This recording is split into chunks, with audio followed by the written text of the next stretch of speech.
我国抗日战争题材的影视作品非常多，除了经常被诟病的各种神剧，制作精良的作品也非常多，尤其是一些有名的抗日电影更是非常值得一看。细说小编为大家带来了中国人必看的10大抗战电影，如《鬼子来了》、大捷血战台儿庄红高粱战争、子午线地道战、巧奔庙桃子日等，你看过几部呢？中国人必看的10大抗战电影，一鬼子来了。鬼子来了不仅是抗日电影排行榜前10名中的霸主，也是最经典的国产电影之一，豆瓣分数高达 9.3。影片讲述了在抗日战争期间，一个村子的农民看管照顾日本俘虏，却招来日本军队屠杀的故事。公映后获得戛纳国际电影节评审团大奖、夏威夷电影节 NETPAC 奖、日本每日电影奖最佳外语片等多项国际荣誉，至今仍然是姜文最受好评的作品之一。大捷。大捷是国内10大最经典抗战电影之一。影片讲述了抗战时期23路军总司令韩培哥把由拉来的老百姓组成的23路军新编第3团调到最前沿，冲光炮灰，在阻击日军有功的元勋仪式上，幸存者段仁义等3人拔枪射向总司令韩培哥的故事。该片是豆瓣评分最高的抗日战争电影之一，高达 8.63。血战台儿庄。经典抗战电影《血战台儿庄》由杨光远、狄俊杰执导，邵宏来、出国良、姜化玲、赵恒等出演，于1986年上映。影片将讲述了1938年春，国民党军队在台儿庄与日军展开正面作战，最终取得胜利的故事。本片不仅仅在于取材新颖，更由于它在艺术风格上的把握和超高的质量。影片中出现的真实历史人物，必须按照其本人照片去对照演员，要求形神兼备各种类型的小角色，则请一些艺术造诣较高的演员扮演，以达到中心托跃之势。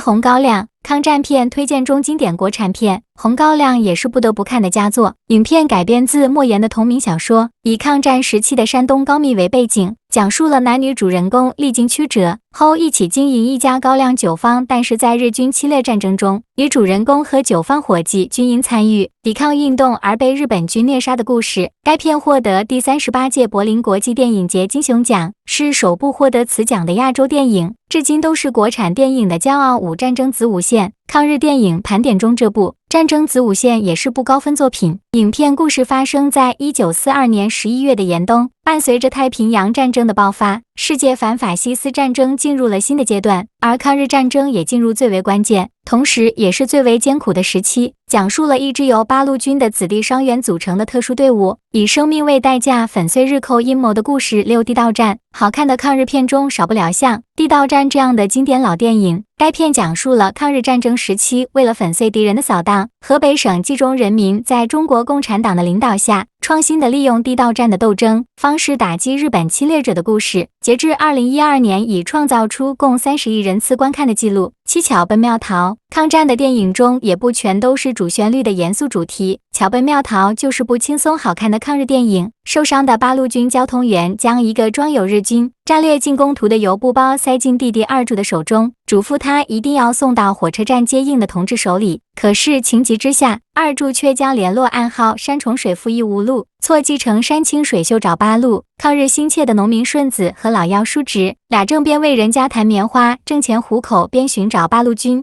子日10大经典抗战电影之一的子日，是细说小编最喜欢的抗战片。片中以1945年第2次世界大战即将结束为背景，讲述3个不同国籍的青年在经历了重大的生死考验后，如何从敌对变成朋友的故事。影片呈现出的不仅是日本军国主义暴行和对人性的插毒与发人深省的揭露，更有对真爱和平这种大命题的思考和对战争本身的控诉，非常值得一看。吉林13钗。吉林13钗根据严歌苓同名小说改编，故事以抗日战争时期的南京大屠杀为背景，讲述了1937年被日军侵占的中国南京，在一个教堂里互不相识的人们之间发生的感人故事。一个为救人而冒充神父的美国人，一群躲在教堂里的女学生，14个逃避战火的风尘女子，以及殊死抵抗的军人和伤兵，他们在危难的时刻放下个人的生与死，去赴一场悲壮的死亡之约。